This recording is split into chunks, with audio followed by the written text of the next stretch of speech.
Here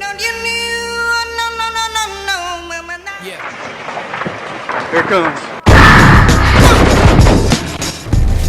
For decades, U.S. service members have left the battlefield only to discover no real prospects for work back home. Today's veteran is changing all that. The skill set is better than ever, and we need this talent and leadership right here on American soil. Welcome back, baby. I told you you'd make it back.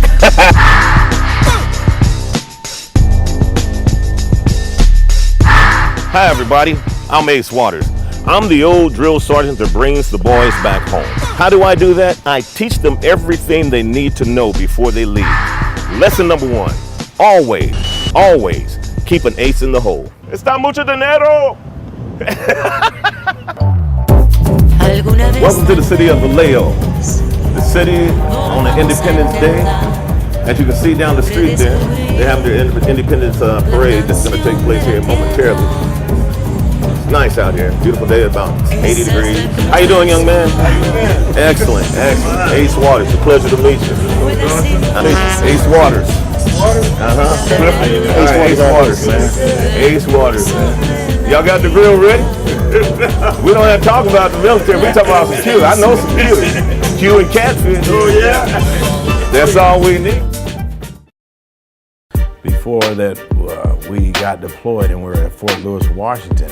They said, you will see chemical agents. Wow. And it was very, like I said, I've been in 26 years and I've never heard anything direct like that. And they said, the type of chemical agents we're gonna experience is gonna affect us. And I prayed every night not to experience that. That's what touched me more about him, that the fact that he took God with him and shared him with the other people. So you've never been in the surroundings of chemical agents, so you had to put on a CPR.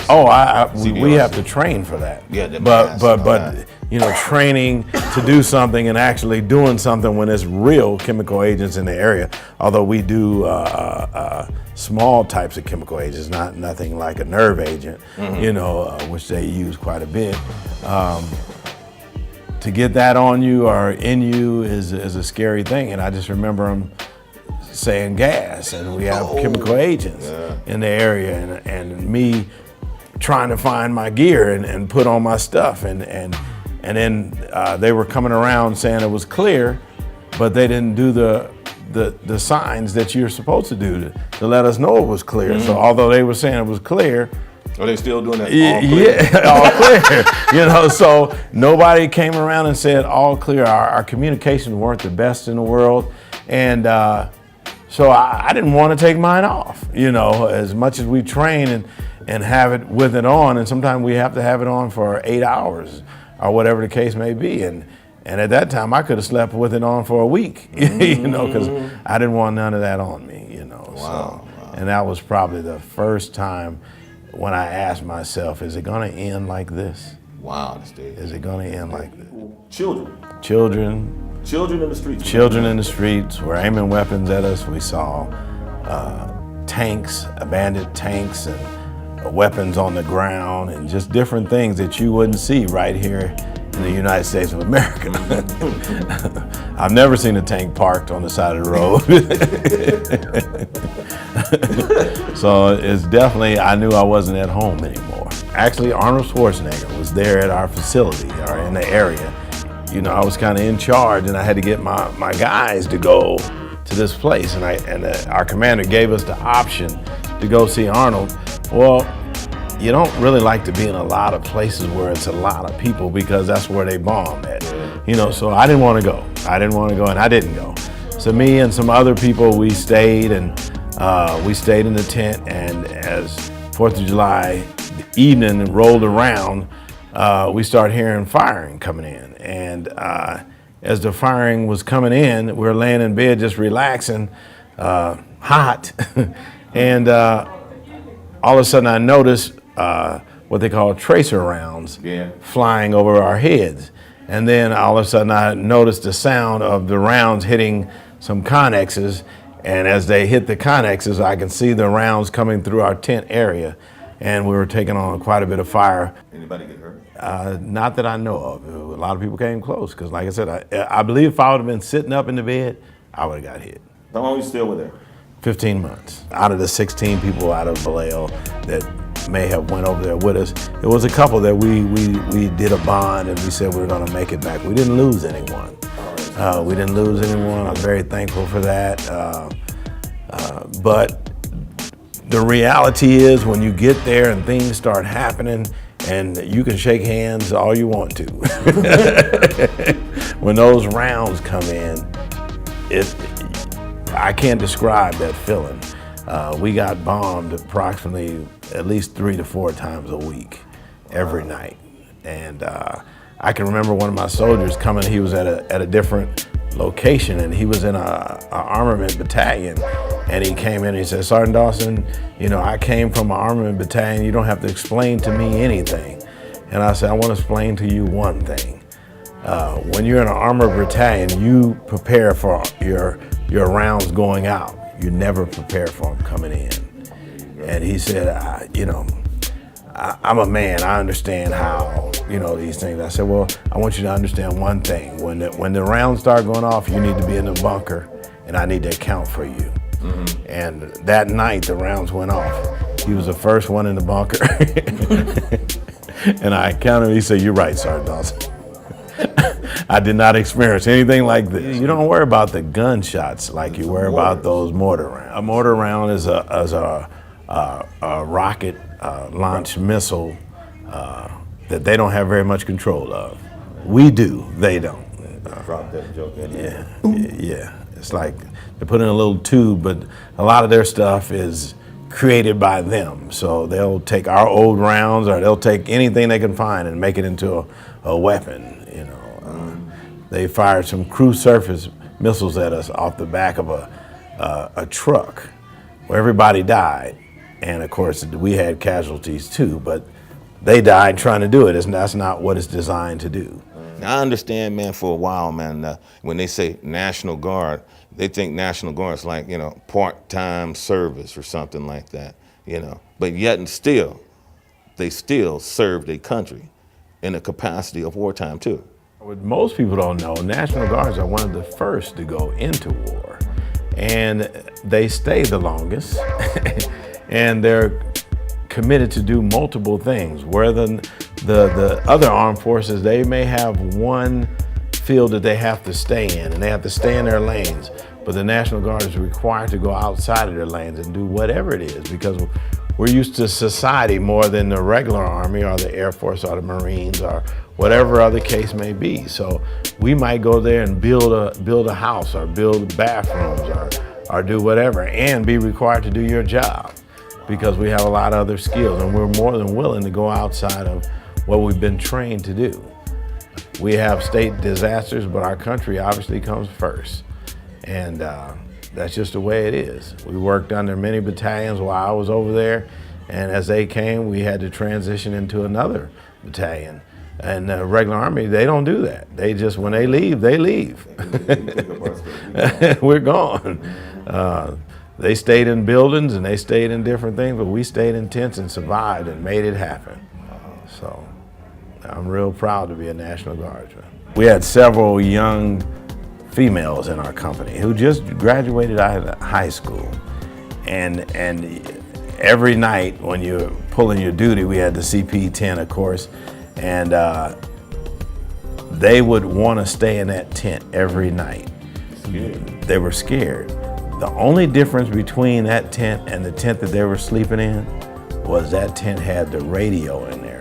So when we first took on fire, that's the first person that would know. So they would know so they can run to the bunker as fast as they can. So they were scared to be in their own tents because they didn't get the alert soon enough for them. What would you tell a young kid today that's considering going into the military? Going to Air Force.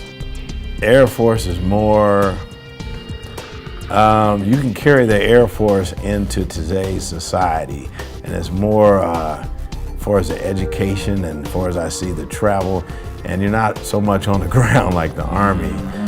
I think the best thing you could do is surround yourself around your family, the people that you miss so much. Get some spiritual backing behind you. I don't know if most people go to church. I believe they should. It don't hurt to pray. It don't. You may not believe in God, but that don't mean He's not there. So get some spiritual backing and get some love around you and just enjoy. Just take some time and just enjoy yourself. Whatever it is you like to do, go do that. If you got kids, spend some time around your kids. The first 4 months when I got back, that's all I did. I went fishing every day and hung out with my dad and my kids and my wife and just relaxed. That's great. You taking up any hobbies since you've been back? Wearing hats.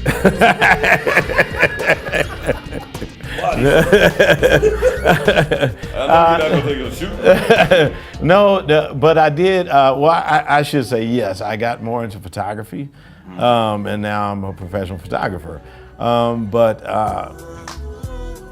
through my experiences of going different places, and I just like taking pictures. I like seeing things. And I like being able to share the vision with people through my photography, and then I did get more into the hats because I wanted to do something when I got back and where it could carry me on through my old age that I really enjoy doing. I'm full-time a correctional officer, so now I can. This is my place of relaxation. I can come here and relax. Given your dad's military career, the military was always an option for you, right? Yes, Always. always. Army or any other branch? Actually, growing up here in Vallejo, I just knew that I was going to be in the Navy. And in high school, were you an athlete? I was very much an athlete. I What played sports did you play? baseball and football, and I even wrestled Oh, man. and boxed. Ah. Yeah. Matter of fact, the mayor of this town taught me how to box, Mr. Osby Davis. Sure. Yeah, told me Osby to stick to baseball and football.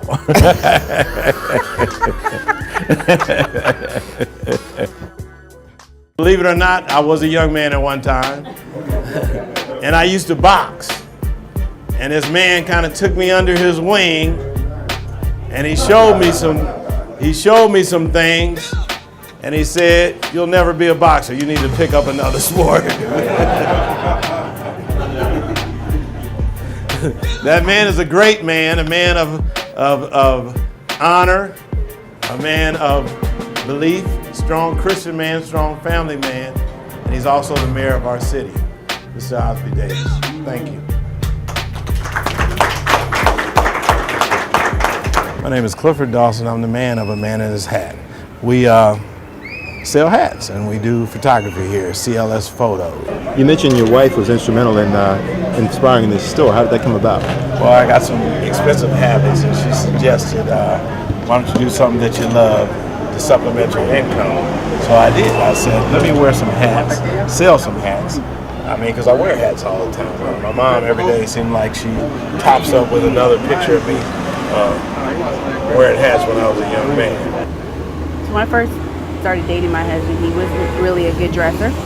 And I told him he couldn't go places with me without dressing. So as he learned how to dress, he started wearing hats as well. And so it became kind of a passion of his. So I basically said, I think you need to, and he said, I'd like to open a hat store. And I said, yeah, you probably need to do something to support your habits. And so while he was gone that rack, actually is where some of the thoughts as far as the name and some of the company logos came, because I didn't have his influence of his comments in my thought process. So I would just send him the information and he liked it. And so after he came home, we opened the store from home base in 2006. And he was ready probably in 2007 to open a storefront. I wasn't, busy children and lives, but he reached a point where he said, I'm ready to open the storefront, and so he did. At first I was an in-home business, and as things got better, I just moved on and out into my own business. I'm very happy I did. I was losing probably 3 calls a day. I was getting 3 calls a day, and people would say, where's your store at? And I said, no, I'm an in-home business. And they said, okay, well, I'll talk to you. Exactly. But Yeah. now they can't say that anymore because I can tell them 505 Georgia Street right here in Columbia. Excellent. Now you can be commended for starting it, even in a bad economy. But given the bad economy, why did you not let that slow you down? I'm a faith-driven man. I'm a Christian man, and I don't believe in the economy. I think everybody has a purpose, and if you have a good product, it'll sell. Like the movie used to say, you build it and they'll come. And I think I built it and I'm just going to let them come. More than 220,000 women have served in Iraq and Afghanistan. We fully support women's rights, and yet, as men, we still have the need to protect our women. Of those who serve, many left dreams behind. Of those who return, it was time to fulfill those dreams.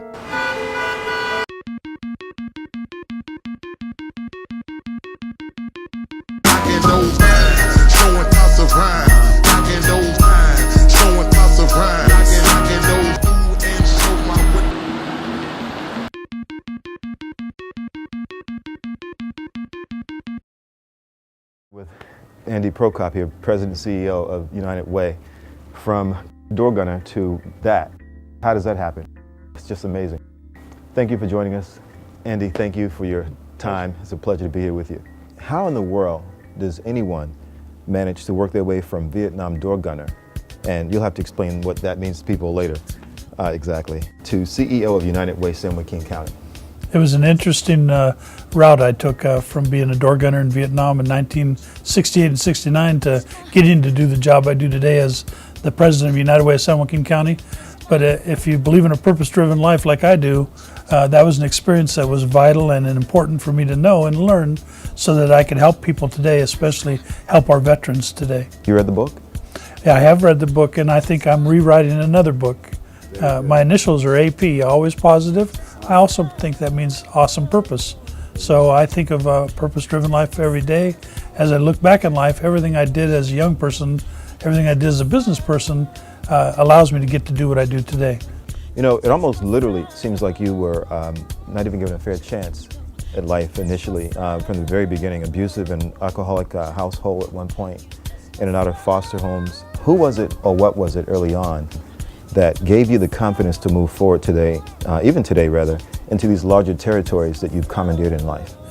I believe it was being allowed to see the difference. At home, I would learn everything in the world not to do. My mother was a very, very violent person. The more she drank, the worse she became. And through the years, it just compounded and got worse. And at home, I would learn how not to treat people. I learned how it felt to be treated badly and how to be threatened, even to be threatened to be killed every day. And I didn't feel good about that. I felt terrible about that and wouldn't wish that upon anybody. When I'd go into foster care, I would get to see the other side. And I fully understand not every foster home is ideal. Some are not any better than others, but I happen to have been blessed to get to be in several good foster homes. Each foster home was different, but taught me a lot of things. Things like responsibility, things about religion, things about work ethics, things about how to treat people in a positive way, how to treat people with dignity and respect. So I think God allowed me the chance to have a choice. I could either be like my mom and be a problem to society, or I could learn from the foster families and I could be an asset to society and do something good with my life. So I chose, fortunately, to do something good with my life. And I chose to not let what I learned at home affect me in a negative way, but to affect me. I learned that I would want to be the opposite of what I had at home and treat people with dignity and respect and allow them a chance to learn the good side of me. You took that in as a teenager? I took it in as a young boy and grew into a teenager that believed in that and practiced that. I was always thought of as that very nice guy at school. People liked me. I was very popular, and most people didn't know what I had when I went back home. A lot when I was in foster care knew that I was a foster kid, but didn't delve into it, didn't want to know a lot about my personal background, nor did I share it openly, but today I do. I used it as a jumping point to be better and to not use what I had at home as an excuse to be poor. I used what I learned at foster care as a chance to be better, and I've practiced that, and I encourage that. I always turned the glass over and looked at it half full. I was a very good athlete. My mom would not sign any of the insurance forms, so I couldn't play football, basketball, or baseball. But I was very good at any of those sports, and when it wasn't sanctioned by the high school, we'd play in the weekends, and I had a lot of fun in all those sports. Love all those sports still today. But what I've practiced was swimming. Swimming didn't require insurances. It was a pretty safe sport, and in those days, wasn't a real popular sport, but it was a great competition, and I did swimming, and eventually at college I was a water polo player. Oh, wow. Great. Yes. Were you ever close to your dad at all? Never got to see my dad after age 5. I believe my father was the first casualty that my 2 sisters and I witnessed as a result of my mom's drinking. At age 5, she drove us to his body shop in Fresno. I got to see him, and he was going to present to me a pedal car on my birthday. It was a Blue Champion pedal car, and I really wanted it and thought it was going to be a wonderful prize and gift. Little did any of us know that at that point my mom would announce to my dad that she was leaving him, she was taking us off to San Luis Obispo, and little did I know we'd never see my father again. Eventually at age 19, I had a conversation with him. I was in my third semester of college, I guess, and he called on his deathbed. He called to let me know he was dying of stomach cancer, and we had a wonderful conversation, and I learned I have 9 half-brothers and sisters in Colorado, and I don't know much more than that, but I do know that I enjoyed talking with my father, and I wished I could have known more about him and been more of a part of his life too, but that wasn't allowed to happen. What ran through your mind when you received your draft orders? Real mixed emotions. In fact, I had taken the draft deferment test. In those days, if you were in college and you took what was called a draft deferment test, you would be excused from the draft and you could complete college. So in May, I took the draft deferment test. And I tell everybody today that I must have answered every question perfectly because 2 weeks later I received my draft notice. I must have given all the answers they were looking to hear. And so when I got it, it actually ended my college. I said, well, what's the point? I might as well just pull out of this. And I dropped out of school my 4th semester and but never finished college at all. That would be the end of my college career. But I didn't want to go into the Army. I didn't want to be a part of a war, and I was scared about it. And I went. I accepted the fact that I had to go, and I did go. And looking back, I'm glad I did go. It shaped me. It grew me up. It allowed me a chance to experience positive and negatives in life that I would have not had experienced any other way. And I think I'm grateful that I was able to survive that experience, and I'm grateful that I know higher powers helped me get through that experience. So you start your Army career repairing Hueys in the Vietnam jungle. I don't know if we can truly appreciate what that must mean, but can you sort of paint a picture of that? Sure. After being drafted, I went to Fort Polk, Louisiana, went through basic training. Just a few hundred yards away from where we were trained with basic training was the infantry training school. So the whole time we're there, the drill sergeants are telling us, you're going to end up down the road, you're going to be infantry, and you go to Vietnam as an infantry soldier. And we're getting you ready for that. And so because I was a water polo player, I was in wonderful shape, and I could do anything asked of me, and I did it well. So I breezed right through the training aspect. I wasn't real prepared for the mental challenges that were provided as I went through basic training, but I got through it, and I was never a problem. Upon completion of basic training, I was in fact going to go infantry. I was going to be selected as an infantry person and didn't want to be infantry. So they offered you a chance to re-up, add an extra year of military, and you could choose the job you'd like to do. And in those days, the helicopter was just being talked about as a big new component of this Vietnam era battle. And I thought, well, geez, I must like to fly. I probably would like to fly. Why don't I try something like that? So my father happened to have been a mechanic, and I believe I had his genes in me, and I guess I thought I could be a good mechanic. So one of the things they offered me was to be an airframe mechanic and go learn how to repair helicopters that would be damaged in the Vietnam War. So I said, okay. Went through the advanced training of helicopter airframe repair. Did very well. Little did I know that I would end up in Vietnam in just a few weeks. And little did I know when I was there, I would be patching holes and fixing frames that had been shot up or blown up by the enemy.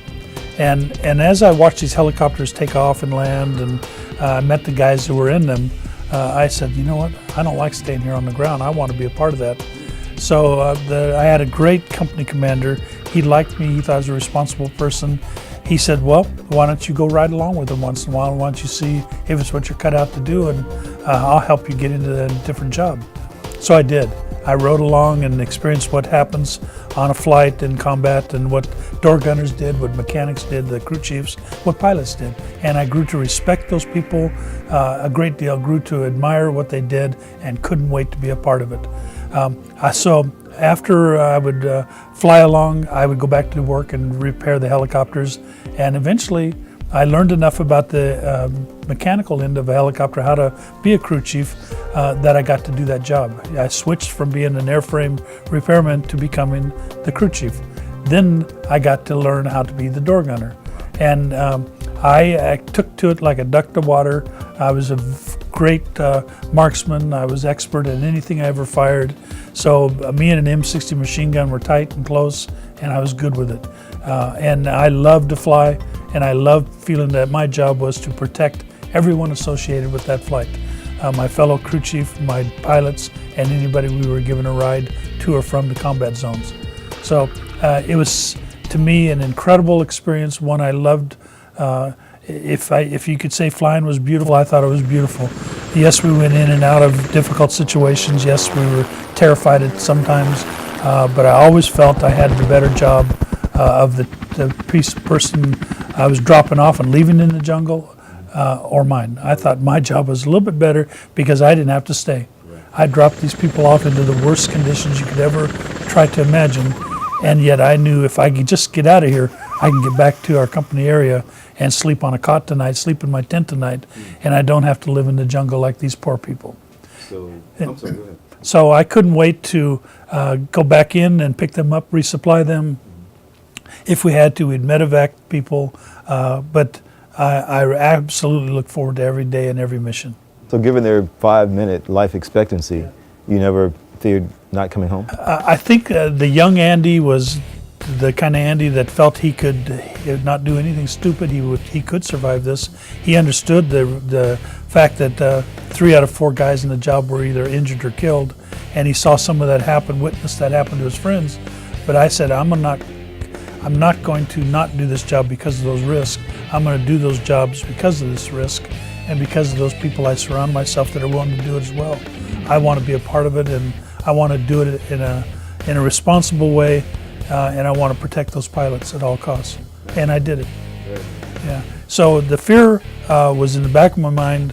The honor to get to do the job was in front of my mind. And I focused on the honor to do the job.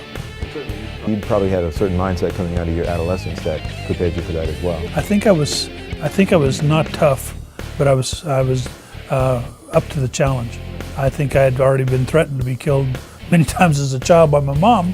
And I think the Army equipped me with skill sets that helped me be prepared to do my job in a good way, in such a way that was a professional way. I was instinctive less than having to think about it. I just knew what to do, and you would just react in the right way. And I just always, the thing I tried to do above and beyond was not do something stupid, not do something that would get me hurt or get my pilots hurt. I wanted to do it in a professional way that was the right way to get us back home. Roughly how many missions did you fly, and what were some of the more? Almost daily. For the second 6 months of my Vietnam era, I flew just about every day. They logged the hours, and it was easily 800 plus hours of airtime of combat, and those hours just breezed by. Days would be 24 hours sometimes. Other days you'd be sitting around waiting for the mission to happen, but when it happened, it could be a half-hour mission, it could be a 12, 15-hour mission, depending on where we were going, who we were supporting. we supported the 101st Airborne, the 9th Infantry, the Long Range Patrol. They were called LRPs. We oftentimes repelled people into the jungle. Most of our job was we were called a utility helicopter, a SLIC. Our job was to bring the infantry or the soldiers into the jungle, leave them, and then resupply them as needed with food and ammunition, bring them back out as we could, as they were ready to come back out. And if people were injured, we'd go in and especially go get them. Were there any like close challenges you almost just didn't make it out, or? Yes, several times we were taking fire, coming in, coming out. The most difficult times were when you were sitting there as they were getting off the helicopter, or when they were reloading back onto, because that's when you were most vulnerable. Anybody who knows what a door gunner did, we were sitting right out there open, ready to go. We have a full field of vision. So did the enemy. They could see us very well, and they didn't like what we were doing as we were shooting into their areas, trying to stop their fire. We would take fire. Our helicopters usually got shot in the tail boom as we were leaving. Sometimes in the rotor blades. I was very, very fortunate. We took a few hits, but none hit me, and I'm grateful for that. We crashed twice, once on takeoff, engine failure. Once we came down too hard and we bent the skids, and one time we got shot in the hydraulic line and we lost power and had to come down into the Mekong Delta. And that was probably the most terrifying experience I ever had, trying to repair the hydraulic line with duct tape and any way we could while I'm more than waist deep in the water. There were snakes and water moccasins everywhere in the water, plus enemy fire. So I couldn't wait to get that repaired. And today, as a mechanic, as a person that still likes to do mechanical things, there's not a nut I can't crack. There's not a job I can't do, because I'm thinking, difference between this and Vietnam is nobody's shooting at me. I ought to be able to get this done. So I use that as a motivator still today to think it might be hard, but I can get it done because I'm gonna live through this. Yeah, so I still think about those kind of things. Wow. If you could take us back, what were some of the key points to your successful transitioning back into civilian life after the battlefield? I think it was my positive attitude. While I was in Vietnam, I was experienced in things that you wouldn't see any other way, and I found myself up to that experience and challenge. I came back from Vietnam with confidence in myself. I had grown up from a young teenager to a man, and I believed in myself. When I landed at Travis Air Force Base, I looked at my name tag and said Prokop, and I thought AP, and I said always positive. I said, as I look back the rest of my life, nothing should ever be more challenging than what I just lived through, what I just accomplished. I think I'm going to approach everything I come across in the future in a positive way. So that's the day I said, always positive. And honest to gosh, for the rest of my life, up including today, I've approached anything in life with a positive attitude, thinking that I can do it rather than thinking I can't do it. And I've excelled at that, and I've inspired others to believe it can happen and that it can work. And I just know that if you live your life in a positive way, good things can happen. That's what veterans today need to hear as they get back. Yeah, is that use what we've done in the past as a foundation, as a stepping stone to help us be good at what we do today, and to give us the confidence that we made it through that experience. We must have done the right things. God must be wanting us to do something more in the future. So instead of using it as an excuse or as a problem to not do something, use it as a foundation, as a motivator to say, I can do something and I will do something, and nothing's going to be tougher than what I've already done. And I'm going to go out and accomplish good things. What would be your first step to transitioning today if you were a veteran coming back from Afghanistan? I would go look for something to keep me busy. I would find something in life that says, this is what I'm meant to do. This is my purpose. While I may not be able to use skill sets that I have used in the past few months or years, understanding that when I came home from Vietnam as an accomplished qualified door gunner, there wasn't a great deal of demand for that back here in America. And so what was my other skill sets? Not a lot of them. I happened to have worked for McDonald's in college, and so I said, well, I can always fall back onto the fast food business. Maybe they can use a guy like me. So when I went into the fast food business, I needed to go in with the skill sets that were available to me, which was I liked people. I liked working hard. I was used to working hard. I wasn't afraid to work long hours and wasn't afraid to tackle difficult situations. So I challenged myself to be better and to grow through any system I worked in. I started out as a dough roller for Straw Hat Pizza and worked my way up the ranks. Every restaurant I ever ran, I did it with a positive attitude. I treated people with dignity and respect.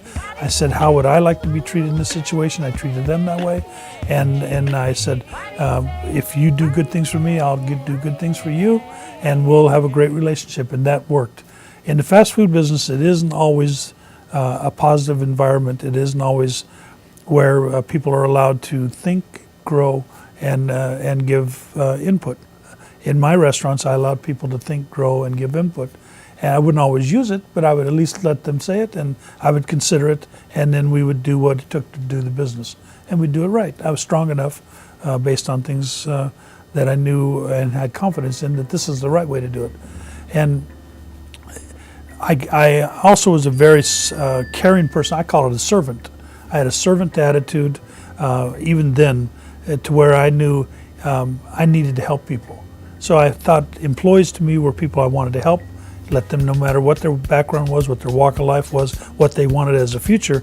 Right now in time, I could be beneficial to them and they could be beneficial to me. So we understood, you're here passing through, I'm here trying to collect all the benefit from you I can, and you're trying to learn all you can from me until you get to be where you want to be.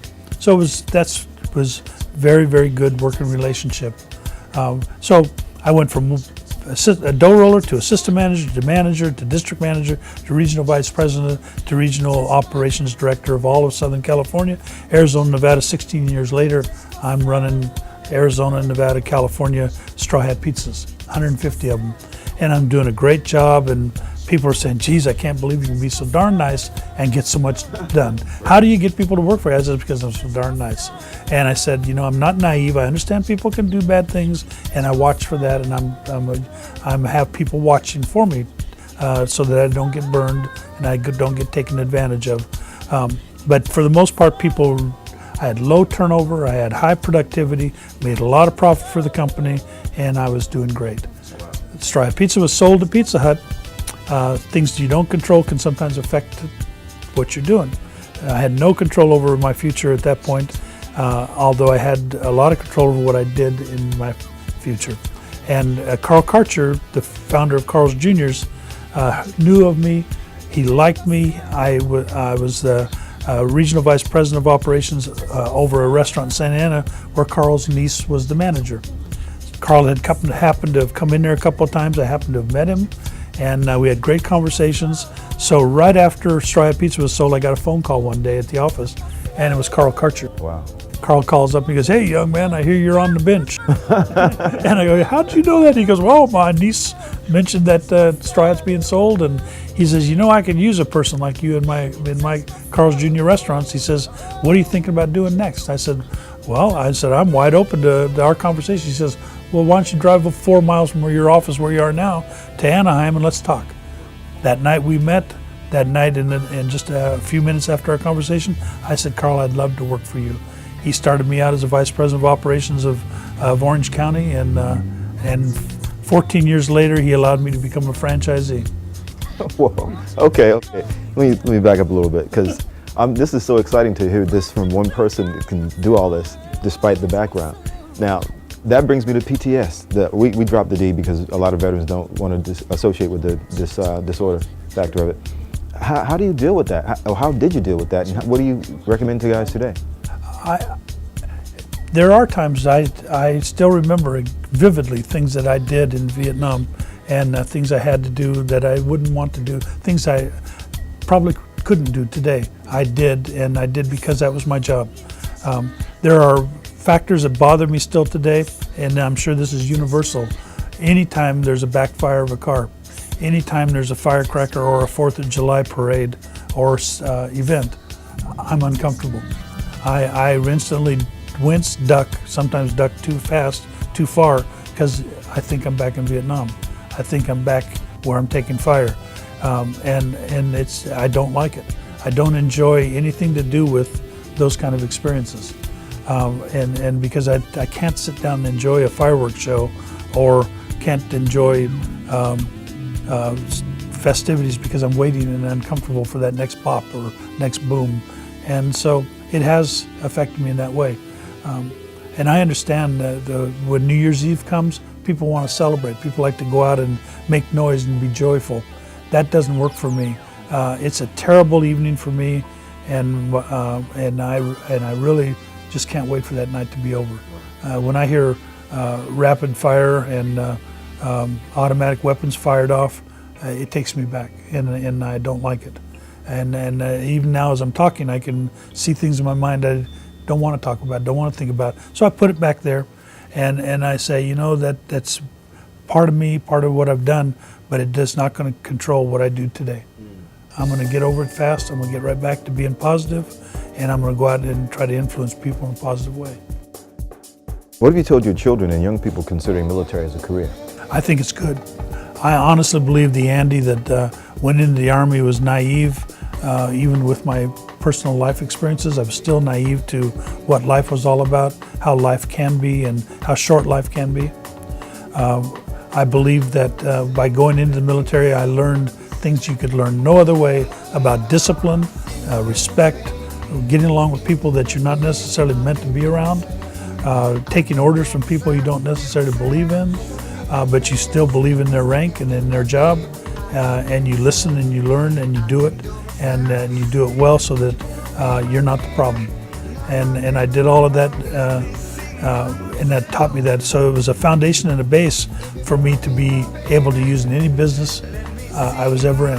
I think it made me a better manager because in order to manage people, you need to be able to manage yourself. When you're in the Army, you become a good manager of your person. You learn to be on time. You learn to be early because if you're on time, you're late. And I learned to be on time.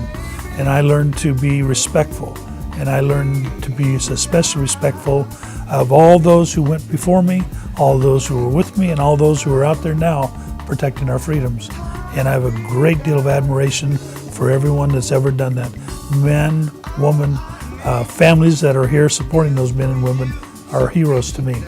And I think I owe it to all of the people who have defended this country to recognize that. And today I'm wearing red because it's Friday, and I wear red every Friday to honor our veterans. Just want every veteran to know that you're a great person, a quality person. You've gone through some experiences that have been difficult, but I think it can shape you and be used as a foundation to make you better and help you excel in life.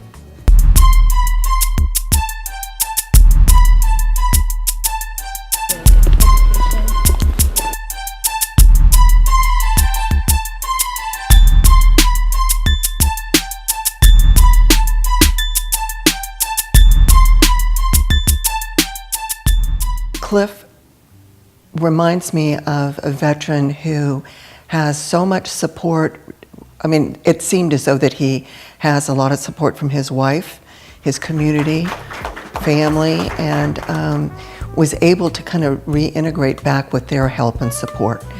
And I'm sure he did it through, baby steps. I'm sure it didn't happen all at once, but you could really see the influence from his wife and his family and his community. Andy was a different, he seemed as though he's very similar to a lot of the veterans that we see. He seemed as though that he took the negative in his life and made it into a positive. And from that positive, and then when he went to Vietnam, and then when he even got out, that he used some of those coping skills that he had to really develop what he wanted to do, and later go on to be CEO. And it was very admirable. And both of these veterans are just incredible. I think similar to our program, we take a very strength-based approach, and both of them have many strengths. Clifford just seems like he has this charisma and resilience, and I don't want to mistake that as him going through struggles though, because he did. However, he was able to use his coping skills and what I call grit to really parlay his skills into a career. Even though it started as a hobby, he was able to translate that into marketable job skills that would allow him to be successful.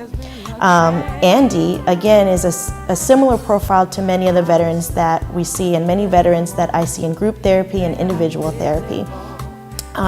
Have a very traumatic background, and being able to gain those coping skills and, most importantly, build a relationship with others. You mentioned Carl's Jr. and kind of falling into different relationships, but being able to use those relationships and really figure out how you can be positive in someone else's life, not only yourself, but give back to others, is what we stand for. How can you integrate back into the community to the point where you're productive in your work, but productive in all areas of your life?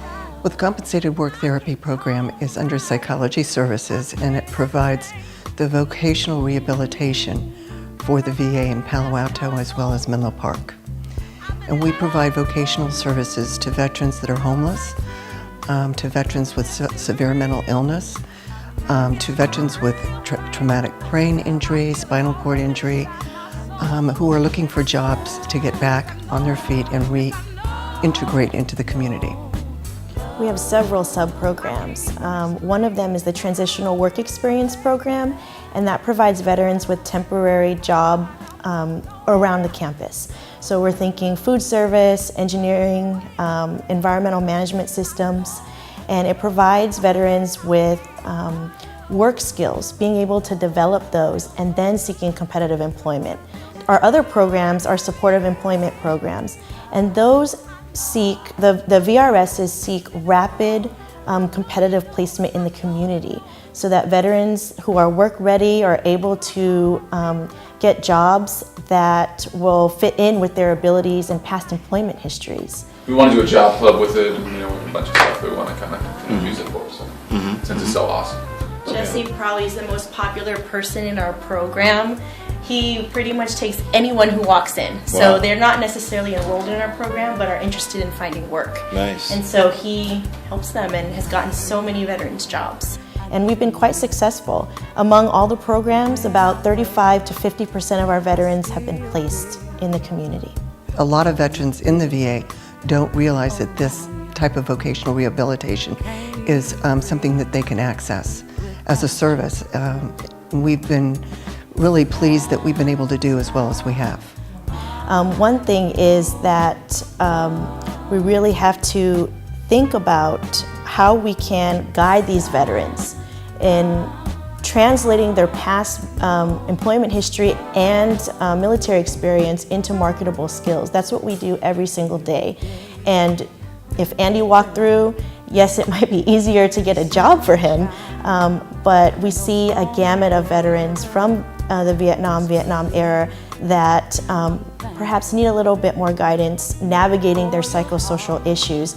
And if you think about it, for anybody, you can't have a job without a house. You can't be isolated and not have interpersonal relationships. And so we really have to address the whole picture when we're looking at veterans, and not just Andy or Clifford, because they each had different skills and different barriers to overcome, but with the same result.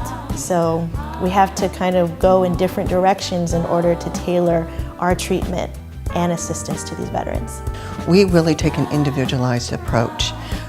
We don't just gamut everybody into one kind of group or one section, or say, oh, well, you have depression, so you have to go into this group, or you have to. Everything that we do is individualized according to what the veteran needs. And we pride ourselves on that, and that's something that we do every day. There's a lot of psychosocial issues that veterans are facing, and we, in the media, it comes to mind PTSD. But if you look at the gamut of psychological disorders that veterans are facing, such as depressive disorders, maybe psychosis, and homelessness, extensive legal backgrounds. We've had veterans that have been in prison for 20 years. And how do you overcome that and find employment is quite a challenge. Many veterans are divorced, separated, from their families. The huge thing that I work with that I never thought I'd work with are substance use disorders. I fell into it and I fell in love with that area. It keeps work exciting, to say the least.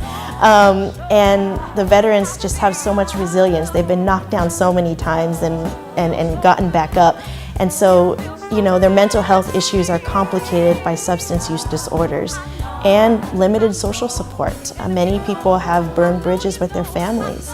And in order to kind of feel whole again, reconnection is very important.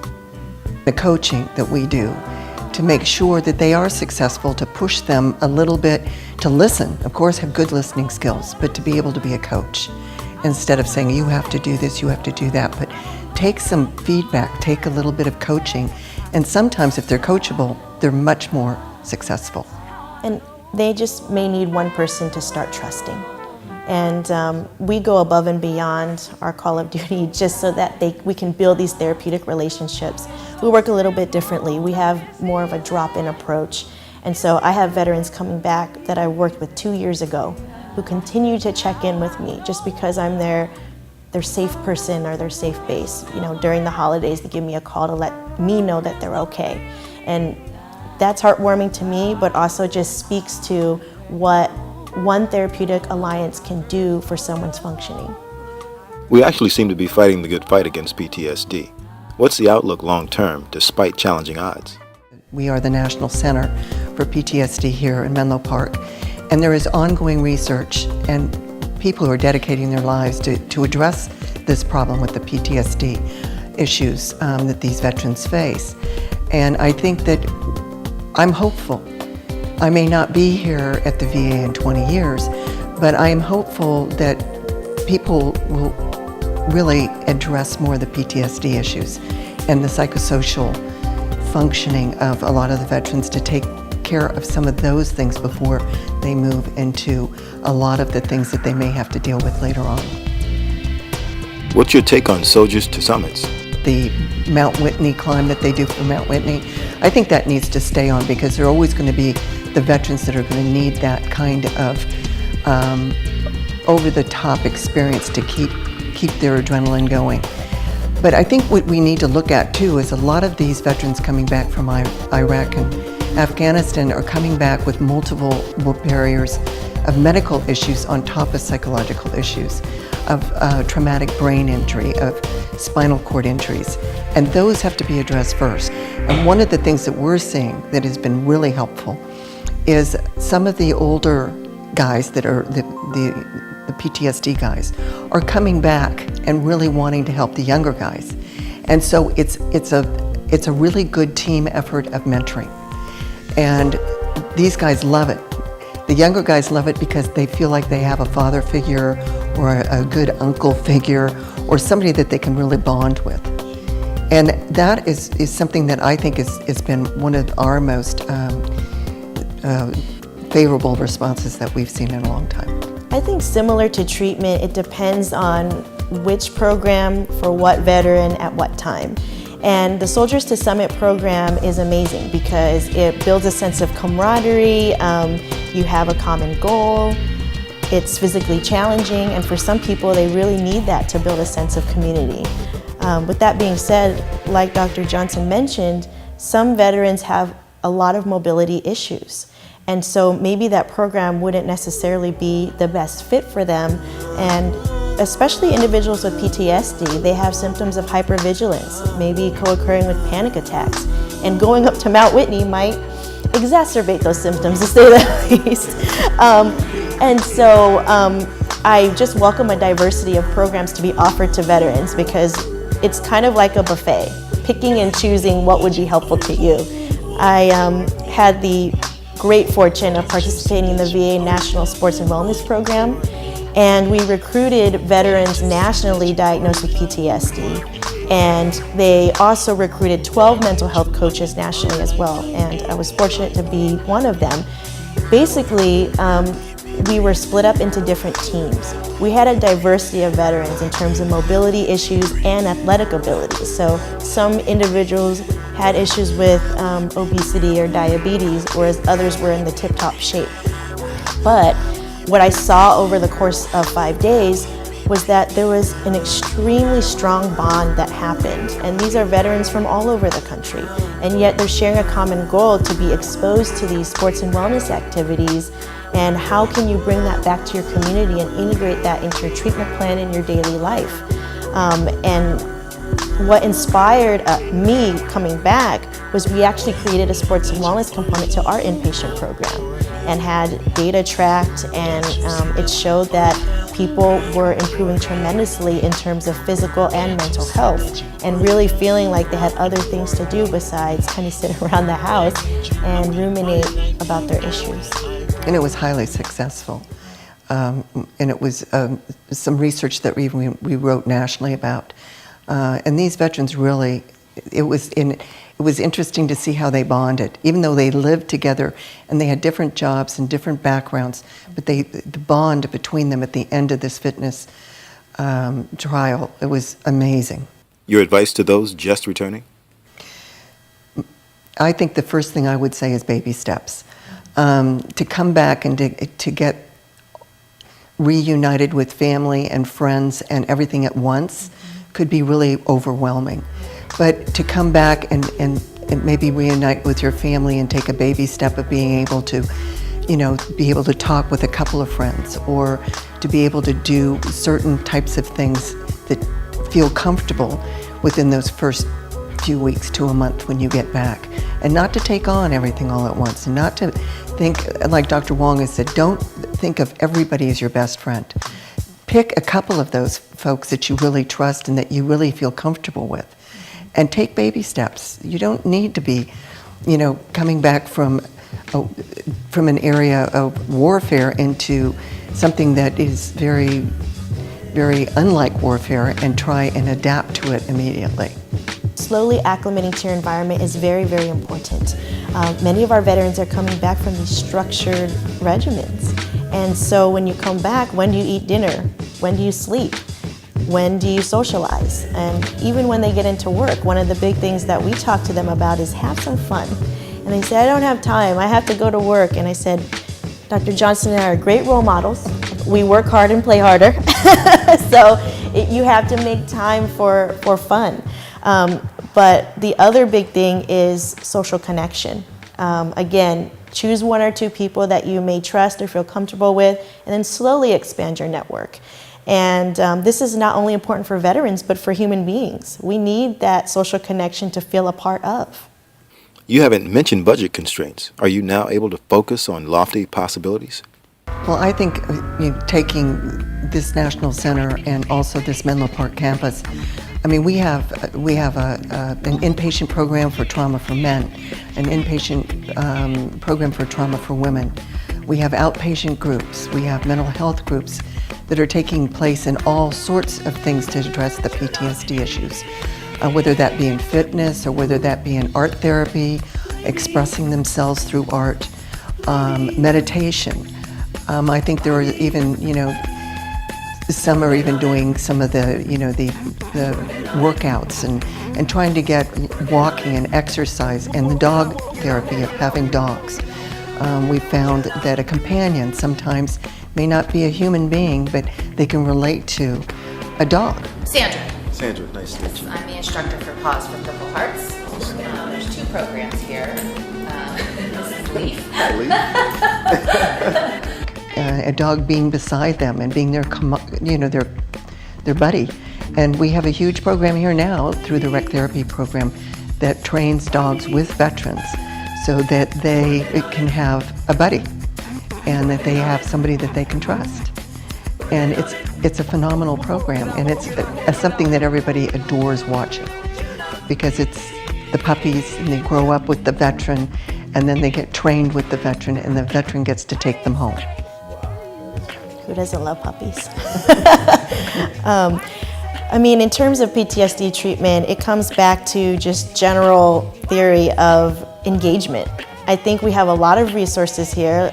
I would never turn away more providers, because a lot of the evidence-based treatments for individual therapy requires intensive treatment that can last for 12 weeks. So if you think about 1 or 1.5 hours every week for one veteran per provider, that can be, you could get spread pretty thin in terms of resources. It's not to say we don't have them, it's just, can we use our resources wisely? And sometimes that means a group format. But engagement is the biggest thing. And the reason why I wanted to be a part of this project was to be able to spread the word in terms of the resources. Because with PTSD, one of the big things is being able to walk outside of your house and actually sit down with somebody. And that hope that even if you have a spike of anxiety talking about your trauma, that it could get worse before it gets better. If you have that relationship, you will continue to push through some of this discomfort. And like I said, back at the Sports and Wellness Program, there was one OEF veteran who hadn't left his house in 4 years. And convincing him to get on a plane was the most difficult thing, right? Not to play basketball or play tennis, but to get on that plane and trust that this program would be supportive. And I think another thing that Dr. Wong mentions is trust. One thing I have found in seeing Vietnam veterans in my practice is trust. And if they don't trust you, they're not going to confide in you. And I think it's really important that you develop a engagement with a veteran, but not on top of the engagement, but also to have a trust level that's bonded and that they feel that whatever they say is going to stay with you instead of being broadcast. And that trust really does help. And I've heard from multiple veterans that they can smell you not being genuine from a mile away. And so just being really genuine and honest about you as a provider is really important, because I have done a lot of work in terms of my stimulus value. Sometimes I'm half of the veteran's age, and I've never had a question of, can she help? Because I recognize that veterans are the expert in their own story. And how can I be a part of that? I've been fortunate to be a part of many veteran stories, but bringing my clinical realm, intersecting with their own experiences is really important, and not feeling like I'm the expert sitting on this pedestal, but that I'm just here to help them help themselves. Exactly. I think that's the core, and the core belief that we work together on. And I think that, not to look at as the doctor, but that we're really listening, and we're a listening partner, and we learn from you. Dr. Johnson, thank you so much for such a rewarding program. Dr. Wong, for your work within this program. It's just amazing that the two of you are here in the first place. The work you do is just incredible, and we so commend you, and we're so grateful to have your input for what we're doing. Thank you for having us. The pleasure is ours. That's it from Palo Alto. We'll see you next time on Ace in the Hole. Next on Ace in the Hole. Meet June Moss. From explosions to decayed bodies, decapitations, took care of my weapon. That was like my best friend. I took a razor to my wrist, but she knows now nothing is ever that bad. Now me and my kids, we hug and we kiss. Today she works in program support for the VA Chaplain Service, providing spiritual and pastoral care for staff, veterans, and their families.